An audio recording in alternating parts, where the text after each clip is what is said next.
Hi everyone. So last week when Trump's mugshot was released, I realized as an immigrant that America has crossed a line that 20 years ago when I came here, I never imagined that America would ever cross. And for me, this is a very sad tale. And I've said this before, I grew up in a country where for the first 16 years of my life, we only had one president. I had only known one president.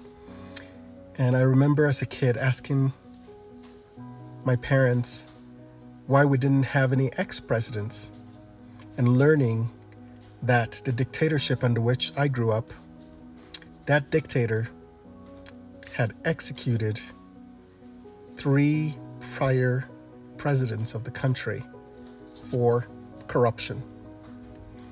And when he took over power, he, in the insurrection that took place, ended up causing indirectly the deaths of 3 Supreme Court judges.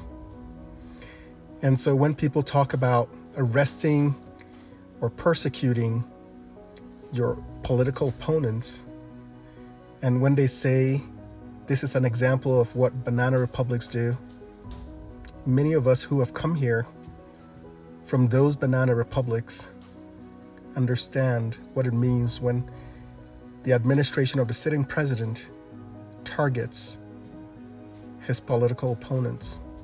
I know some of you may think that this is all justified because he must be guilty of some of these charges that have been brought against him.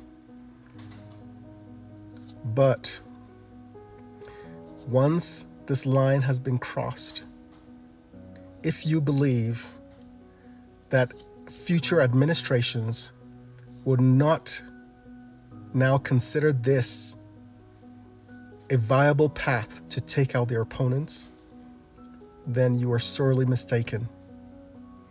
Now, when I think about this as someone coming from a country that had its own problems with politics in the past, what I see is it's not about a Republican or a Democrat issue. It is the fact that if we allow this to succeed, every future political opponent will run the risk of facing similar consequences, whether they're justified or not. And this is why it's so important that the American people not allow this travesty to continue. Because if it works, the precedent will be created. And if Trump gets convicted, this will spell the beginning of a tit-for-tat system of political justice that will send this country down a path that I believe will be worse than anything that has ever happened in our history.